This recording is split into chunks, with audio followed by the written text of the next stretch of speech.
Hello friends, welcome to UP board trick. मैं कृष्ण कुमार आप सभी का यूपी बोर्ड ट्रिक में हार्दिक स्वागत करता हूं। फ्रेंड्स, आज हम लोग पढ़ने वाले हैं क्लास 10th मैथ के 5A के क्वेश्चन नंबर 2 को। तो कॉपी कलम ले लीजिए और इसे नोट करते रहिए। आइए हम इसे शुरू करते हैं। क्वेश्चन 2 का हम चौथा क्वेश्चन लेंगे। इसमें देखेंगे A1 का मान क्या है। तो A1 का मान यह हमारा A है, A2 का मान A स्क्वायर है, A3 का मान A क्यूब है और A4 का मान A4 है, A पर 4 है। चलिए अब इसको देख लेते हैं क्या यह समांतर श्रेणी में है। तो इसमें लिखेंगे, मान लिखेंगे A2 की जगह लिखेंगे A स्क्वायर माइनस A1 की जगह लिखेंगे A। फिर इधर देख लेंगे A3 की जगह आपका है A क्यूब और A2, तो A2 की जगह आपका है A स्क्वायर। अब वो दोनों को हल करेंगे। तो इसको हल करने का सबसे आसान तरीका है कि कॉमन ले लीजिए। तो यहाँ हम A कॉमन यदि ले लें तो यहाँ आपका आ जाएगा A और माइनस A से एक बार में कटेगा। इधर हम A स्क्वायर कॉमन ले लें तो यहाँ आपका आ जाएगा A माइनस 1। तो इस प्रकार हम कह सकते हैं कि दोनों पक्ष हमारा बराबर नहीं है, यानी समान नहीं है। तो लिखेंगे कि दी गई श्रेणी समांतर श्रेणी में नहीं है। इसके हम अगले 3 पद ज्ञात नहीं कर सकते हैं। चलिए देख लेते हैं क्वेश्चन नंबर 2 का 5वां क्वेश्चन। यहाँ पे दिया है करड़ी में 2, करड़ी में 8, करड़ी में 18, करड़ी में 32 डाट डाट डाट दिया है। इसमें हम देखेंगे A1 का मान क्या आ रहा है। तो A1 का मान यदि देखा जाए तो करड़ी में 2 आएगा। A2 का मान क्या आएगा, तो करड़ी में 8 आएगा। ये है। तीसरा जो है A3 का मान, तीसरा यानी करड़ी में 18 आएगा और A4 का मान आएगा करड़ी में 32। तो पहले हम इसको देखेंगे क्या यह समांतर श्रेणी में है। तो इसको पहले हम हल करेंगे। यहाँ मान रखेंगे A2, तो A2 का मान है आपका करड़ी में 8 और माइनस A1 का मान है करड़ी में 2। इसको हम हल कर लेते हैं। तो 8 का यदि हम गुणनखंड करें, यहाँ पे ऊपर हम कर लेते हैं 2 दूना 4 दूना 8। 8 का गुणनखंड हम पढ़ाने का एक तो वीडियो बना चुके हैं, कृपया उसको अवश्य देख लें। तो 8 का गुणनखंड ये हुआ। इसमें हम जो जोड़ा बनता है उसको हम करड़ी के बाहर लिखते हैं और जो जोड़ा नहीं बनता है उसको हम करड़ी में लिखते हैं और ये माइनस यहाँ लिख लेंगे। अब ये करड़ी में 2 है तो करड़ी में 2 यहाँ लिख लेंगे। अब इसको कर रहा है, इसमें से इसको A2 माइनस A1 घटाना है। तो यदि हम घटा दें तो 2 में से 1 घटेगा तो क्या आएगा, करड़ी में आपका 2 आ जाएगा। अब सेम उसी प्रकार इसको हम हल कर लेंगे। कर A3 है और A2 है।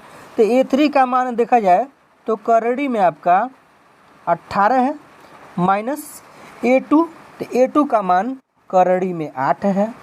तो यहाँ तो हम 8 का मान निकाल चुके हैं। यहाँ पे हम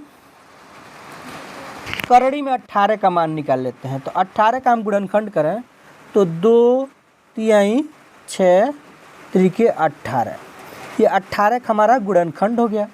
तो अब इसमें जो जोड़ा बनेगा वो बाहर जाएगा और जो जोड़ा नहीं बनेगा वो अंदर आएगा।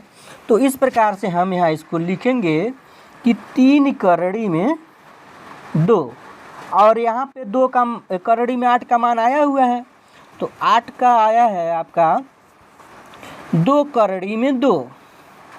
यदि हम इसको घटा लें तो आपका 3 में से 2 निकलेगा तो 1 आएगा। तो यहाँ ये आपका जाएगा करड़ी में 2। तो इस प्रकार देखा जाए तो A2 माइनस A1 का भी मान करड़ी में 2 आया और A3 माइनस A2 का मान भी करड़ी में 2 आया। तो इस प्रकार हम कह सकते हैं यह समांतर श्रेणी में है, यानी इसका D का मान करड़ी में 2 है। तो इसका हम अगला पद ज्ञात कर सकते हैं। तो हम इस प्रकार से अतः दी गई श्रेणी समांतर श्रेणी होगी। इस प्रकार हम D का मान यहाँ निकालें करड़ी में 2, तो 5वां पद और 6वां पद 7वां पद आसानी से निकाल सकते हैं। तो यहाँ लिखेंगे A4 का मान। तो A4 का मान हमारा लिखा हुआ है करड़ी में 32 और D का मान आया है करड़ी में 2। दोनों को हम जोड़ दें तो करड़ी में 32 को हम लिख सकते हैं 4 करड़ी में 2, 4 चौको 16 दूना 32 और करड़ी में 2। तो इस प्रकार से इसका मान हो जाएगा 4 और 1 5, यानी 5 करड़ी में 2। ये 5 करड़ी में 2 क्या होगा, हमारा 5वां पद होगा। तो 5वां पद यानी A5 यहाँ लिख लेंगे। 5 करड़ी में 2 का मतलब हुआ 5 पचे 25 दूना 50, यानी करड़ी में 50, करड़ी में 50 प्लस D का मान करड़ी में 2। तो अब देखें करड़ी में 50 को हम लिखे हैं 5 करड़ी में 2, 5 करड़ी में 2 है। अब इसमें हम करड़ी 2 जोड़ देंगे तो ये हो जाएगा 5 और 1 6, 6 करड़ी में 2। इसी प्रकार 7वां पद हमको निकालना है। तो A6 का मान, तो A6 का मान हम लिख लेंगे करड़ी में 72 जो आया है आप प्लस D, तो D का मान है करड़ी में 2। तो करड़ी में 72 को हम लिख सकते हैं 6 छक्के 36 दूना 72, यानी 6 करड़ी में 2। और ये आपका है करड़ी में 2। इस दोनों को जोड़ेंगे 6 और 1 7, 7 करड़ी में 2, यानी 7 सते 49, 7 सते 49 में करड़ी में 2 का गुणा करेंगे तो ये टोटल हो जाएगा आपका 98। अतः दी गई श्रेणी समांतर श्रेणी होगी इस प्रकार। कह सकते हैं कि 3 पद क्रमशः करड़ी में 5, एक करड़ी में 50, करड़ी में 72 और करड़ी में 98 होंगे। तो फ्रेंड्स वीडियो अच्छा लगा हो तो लाइक कर दीजिए, सब्सक्राइब करके बगल में घंटी ज़रूर दबा दीजिए और अपने दोस्तों के पास शेयर कर दीजिए। Thanks for watching.